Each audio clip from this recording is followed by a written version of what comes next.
আসসালামু আলাইকুম রহমতুল্লাহি আবারাকাতু। আমরা ধারাবাহিকভাবে কোরআনুল কারিমের সূরাতুল বাকারার 282 নং আয়াত পর্যন্ত সহিহ শুদ্ধভাবে বায়ান করে শিখেছি।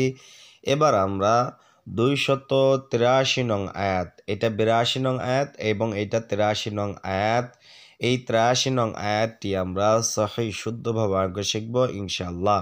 আর আপনি যদি আমার চ্যানেল নতুন হয়ে থাকেন অবশ্যই আমার চ্যানেল সাবস্ক্রাইব করবেন এবং লাইক করে দিবেন।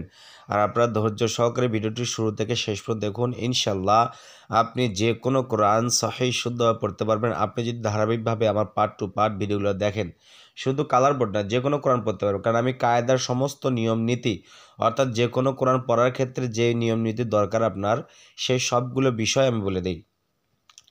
এই জন্য কথা না বলে শুরু করা যাক। আউযু বিল্লাহি মিনাশ শাইতানির রাজিম। বিসমিল্লাহির রহমানির রহিম। ওয়া ইন কুনতুম, ওয়াও জবর ওয়া, হামজা যা নুনকে ধরবে, হামজা নুন জের ইং, কাফ যা বা নুনকে ধরবে, কাপ নুন পেশ কুং। তারা দুইটাকে আমরা অনিঃশব্দে গুণনা করব। দেখেন, একটা জিনিস মনে রাখবেন, যখন কোরআন তেলাওয়াত করবেন তখন দেখবেন নুন সাকিন আছে কিনা অথবা তানবিন আছে কিনা, এবং এরপর লক্ষ্য করবেন নুন সাকিনের পর কোন হরফটা আছে অথবা তানবিনের পর কোন হরফটা আছে। এই জিনিসটা আপনাকে লক্ষ্য করতে হবে, এই জিনিসটাই হলো মেন। দেখেন এখানে এখানে নুন সাকিন, নুন সাকিন কাকে বলা হয়? জজমালা নুনকে কি বলা হয়? নুন সাকিন বলা হয়। নুন সাকিনের পরে কাপ রয়েছে, এখানে নুন সাকিনের পরে তা রয়েছে। দেখেন, যদি নুন সাকিনের পরে কাফ অথবা তা থাকে, তার নুন সাকিনটাকে আমরা অনস্বর দিয়ে গুণ্য করবো। অনস্বর এইভাবে ইং, রস্বই অনস্বর কি হয়? ইং, ওইভাবে উচ্চারণ করতে হবে। কাপ নুন পেশ কুং, কয়সর কু অনস্বর কি হয়? কুং, ওইভাবে উচ্চারণ করতে হবে। নাকে ভিতর লুকায় গুণ্য করে পড়তে হবে অনস্বর দিয়ে। এটাকে বলা হয় ইকফায় হাকিকি।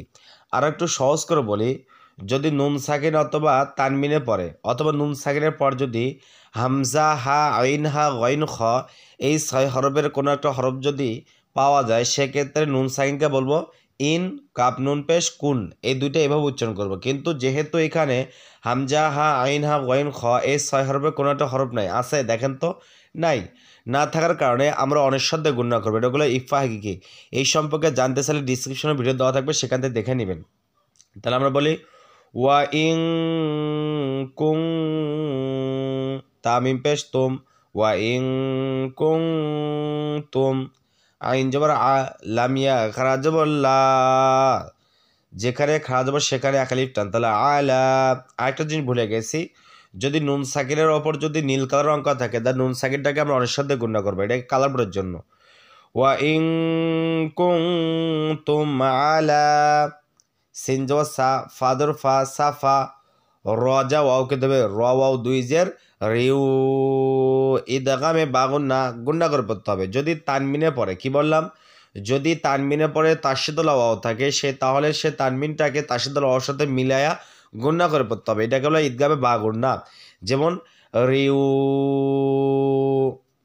অথবা যদি তাসদীদুল ওয়াইয়ের উপর যদি সবুজ কালার অঙ্ক থাকে, তাহলে মনে রাখতে হবে সে তানমিনটার সাথে ওয়াইয়ের সাথে মিলায় গুণনা করে পড়তে হবে। তাহলে বলবো আলা সাফারিউ, ওয়া ইন কুনতুম আলা সাফারিউ। এখন আমার সাথে পড়েন, বলেন ওয়া ইন কুনতুম আলা সাফারিউ। এরপর দেখুন ওয়া জবর ওয়া, কারণ তাসদীদ রয়েছে, ওয়ার উপরে কি আছে? তাসদীদ আছে। আমরা জানি তাসদীদ হলো দুইবার উচ্চারণ করতে হয়। একবার উচ্চারণ করলাম রিউর সাথে, আরেকবার উচ্চারণ করবো ওয়াইয়ের সাথে, ওয়া জবর ওয়া। তাহলে ওয়া জবর ওয়া, লাম যা মিমকে ধরবে লাম, মিম জবর লাম, ওয়া লাম। মিমকে কেন ধরবে? এটাকে বলো জজম। এই জজম, এই চিহ্ন যে হরফ থাকবে সে হরফ ডান দিকে হরফের সঙ্গে একত্রে একবার মিলে পড়তে হবে, এটা মনে রাখবেন। ওয়া লাম, তা জবর তা, জিম জের জি, তা জি, দাল যা ওয়াওকে ধরবে দাল পেশ দু, পেশের বাম পাশে জজমলা ওয়াও একালিফ টান, তাজিদু, ওয়ালাম তাজিদু। আবার বলি ওয়ালাম তাজিদু। কাফ আলিফ জবর কা, জবরের বাম পাশে খালি আলিফ একালিফ টান, কা, তাজেতি কাতি, বা আলিফ দুই জবর বাং, বায়কের মানুষের বাং এভাবে উচ্চারণ করবেন। এগুলো ইকফা হাকিকি। কি বলছিলাম এর আগে? নুন সাকিন অথবা তানমিনের পরে কি আছে না আছে এটা খেয়াল রাখতে হবে। দেখেন তো তানমিনের পরে কি আছে? ফা রয়েছে। ফাটা হলে ইকফা হাকিকি হবে। ইকফা হাকিকি 15টি। বললাম না, এই সম্পর্কে জানতে চাইলে ডিসক্রিপশনে গিয়ে ভিডিওটি দেখে নেন, তাহলে সবচেয়ে ভালো হবে। ইকফা হাকিকি 15টি হরফের মধ্যে কোনো একটা হরফ যদি এই নুন সাকিন অথবা তানমিনে পড়া থাকে, তাহলে সেই নুন সাকিন তানমিনটাকে অনেক সাথে গুণা করতে হয়। যেমন এখানে দেখেন তানমিনের পর ফা রয়েছে, ফাটা হলে ইকফা হাকিকি হরফ, এই জন্য আমরা গুণা করবো, বলবো কাতিবাং। অথবা তানমিনের পরে হামজা হা আইন হা গইন খ, এই ছয় হরফে কোনো একটা হরফ না থাকার কারণে তানমিনটাকে আমরা অনিঃশব্দে গুণা করব। আর একটু সহজ করে বললে, যদি তানমিনের উপর নীল কালার অঙ্ক থাকে তো তানমিনটাকে অবশ্যই অনিঃশব্দে গুণা করে পড়তে হয়। তাহলে বলবো তাজিদু কাতিবাং ওয়ালাম তাজিদু কাতিবাং। তাহলে আমার সাথে বলেন, বলেন ওয়ালাম তাজিদু কাতিবাং। ফাজর ফা, রজের রি, ফারি, হা খারা জবর হা, যেখানে খারা জবর রয়েছে সেখানে এক আলিফ টান, ফারি হা। নুন মিম দুই পেশ নুম, ঈদগামে বাগুন্না। কেন ঈদগামে বাগুন্না? দেখেন তানমিনের পরে তাসদীদুল্লাহ মিম থাকলে সেখানে গুন্নার সহিত মিলিয়ে পড়তে হয়, এটাকে বলা ঈদগাম বাগুন্না। অর্থাৎ তাসদীদুল্লাহ মিম এবং তাসদীদুল্লাহ ওয়াও এগুলো ঈদগাম বাগুন্না হরফ মিলিয়ে পড়তে হবে যদি তানমিন অথবা নুন সাকিনে পরে আসে। তাহলে আমরা আরেকটু সহজ করে দেই, যদি মিমে তাসিদ থাকে তাহলে সেখানে গুণা করা ওয়াজিব হয়ে যায়, এটা মনে রাখবেন। অথবা লিখে রাখতে পারেন, মিমে তাসিদ গুণা করা ওয়াজিব। তাহলে ফারিহানুম, মিম যা কফ কা ধরবে, মিম কফ জর মা ক, মা ক। কফটা হলো কলকলা হরফ, কলকলা 5টি, কফ ত বা জিম দাল, এই 5 হরফে জজমরে ধাক্কা দিয়ে পড়তে হয়। যেহেতু কফের পর জজম রয়েছে ধাক্কা দিয়ে পড়তে হবে, বলতে হবে মা ক। অথবা কফের পর লাল লাল কালো রং করা আছে কালার বোর্ডের জন্য, এখানে ধাক্কা দিয়ে পড়তে হবে, বলতে হবে ফারিহানুম মা ক। বাও পেশ বু, পেশের বাম পাশে জজমুল ওয়াও এক আলিফ টান, মা ক বু। দ জবর দ, তা দুই পেশ তুন, মাকবুদাতুন। এখানে যে অফ না করে মিলে পড়তাম, বলতাম তুং, গুণা করে পড়তাম অনুসার দিয়ে, কারণ তার মানে ফা রয়েছে, ফারে ইকফার হরফ। যেহেতু আমি এটা অফ করবো, থেমে পড়বো, সেক্ষেত্রে তার উপর সাকিন দেব। আর আমরা জানি গোলতা সাকিন দিলে গোলতা অক্ফ হয়ে যায়, হার অক্ফের ক্ষেত্রে গোলতা হা হয়ে যায়। এইভাবে বলবো মা কবু দহ, গোলতা কি হয়ে গেল? হা হয়ে গেল, গোলতার উপর সাকিন দেওয়ার কারণে। তাহলে বলবো মা কবু দহ ফারিহানুম মাকবুদাহ। তাহলে আমার সাথে পড়েন, বলেন ফারিহানুম মাকবুদাহ। এরপর ফাজর ফা, হামজা নুনকে ধরবে, হামজা নুনজার ইন, ফা ইন।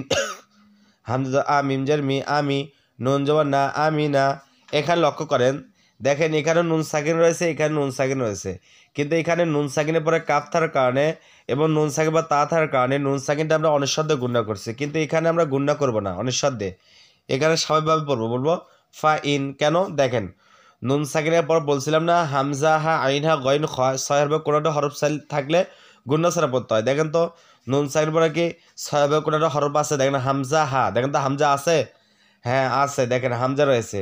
আলিফের পর জবজ জের পেশ হলো আলিফ হামজা হয়ে যায়, তাহলে নুন সাকিন বা হামজা থাকার কারণে নুন সাকিনে আমরা অনিঃশ্বাস ছাড়া গুন্না পড়বো, মানে অনিঃশ্বাস দিয়ে পড়বো না, গুন্না ছাড়া পড়বো এইভাবে।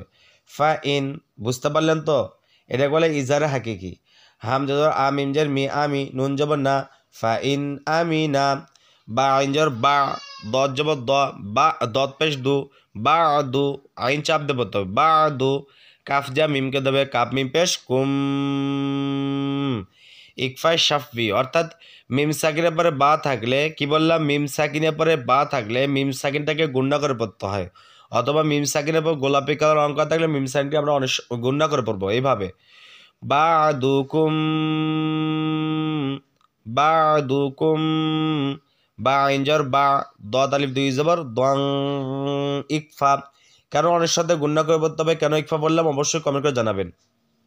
বাদং, বাদুকুম বাদং। আমার সাথে একবার বলেন, বলেন ফা ইন আমিনা বাদুকুম বাদং।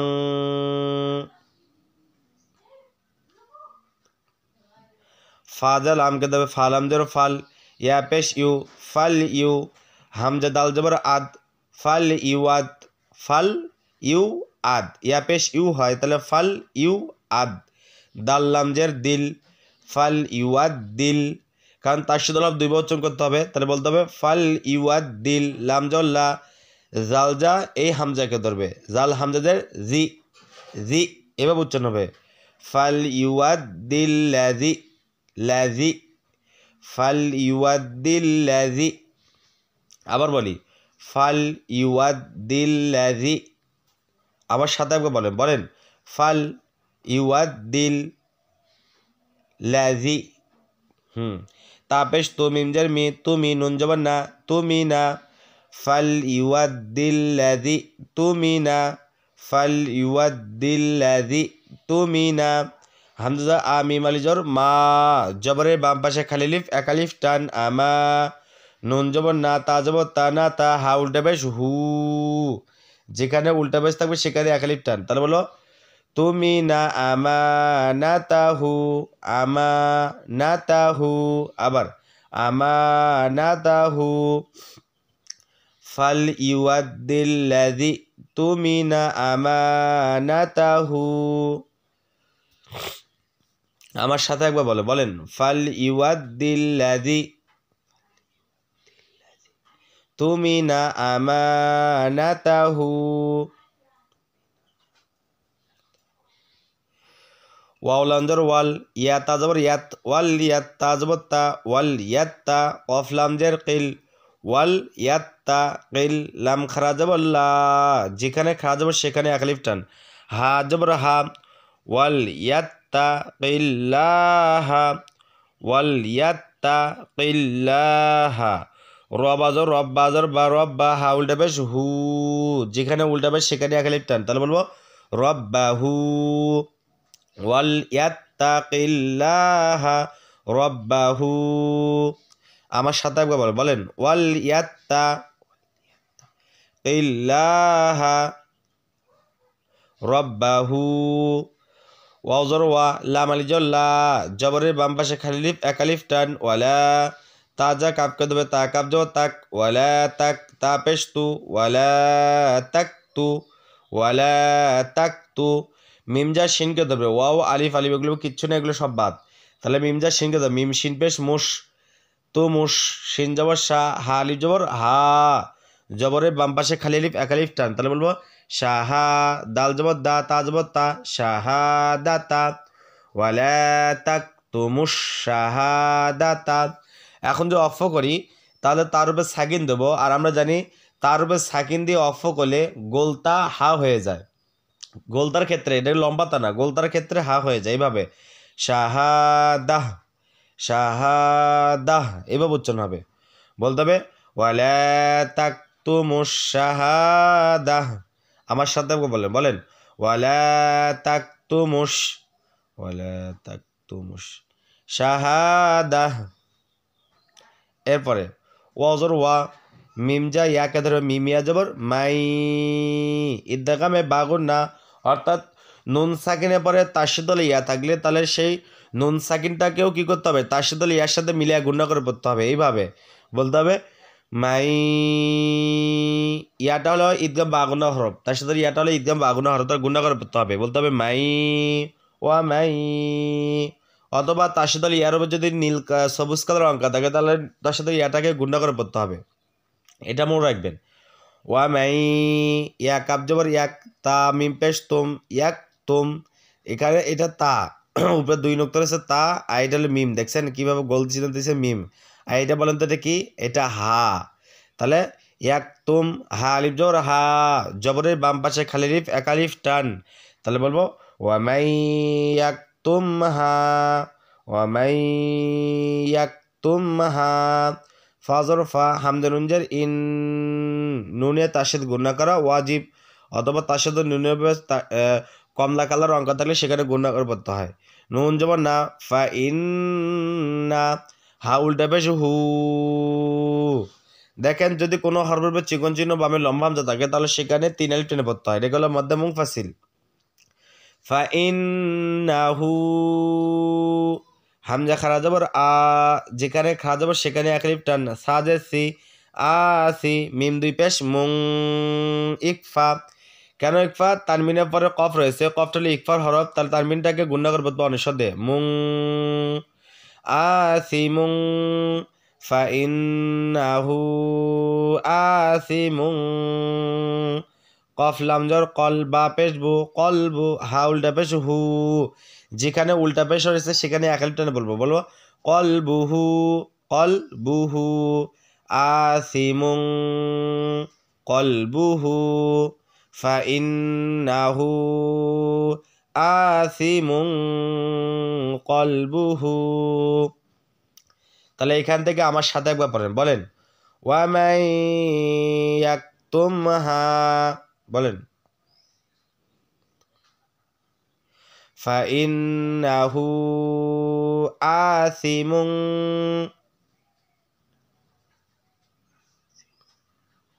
কলবুহু। এরপর দেখেন ওয়াও লামজার ওয়াল্লাম খারা যাব ল, ওয়াল্ল, আল্লাহ শব্দ ডানে জবর থাকার কারণে আল্লাহ শব্দের লামটাকে পুর করবো, বলবো ল, এটাকে বল লফজাল্লাপুর। ওয়াল্ল হাফেজ হু, ওয়াল্লাহু, বাজের বি, মিম আলিজর মা, জবরের বাম পাশে খালি লিফ এক আলিফ টান, বিমা, ওয়াল্লাহু বিমা। তা আইন জবর তা, মিম জর মা, তা আমা, লাম যা ওয়াওকে দেবে, লাম অপেশ লু, পেশের বাম পাশে জজমলা ওয়াও এক আলিফ টান, তা চাপ দিয়ে পড়তে হবে তা, বলেন আমার সাথে বলেন তা, তা, তা মালু, নুন জবর না, তা মালু না, এটা মিম, তা মালু না, আইন জবর আ, লামিয়া লি, জেরের বাম পাশে জজমলা ইয়া এক আলিফ টান, আলি, জেরের বাম পাশে জজমলা ইয়া থাকলে সেখানে এক আলিফ টেনে পড়তে হয়, আলি, মিম দুই পেশ মুন, আলি মুন।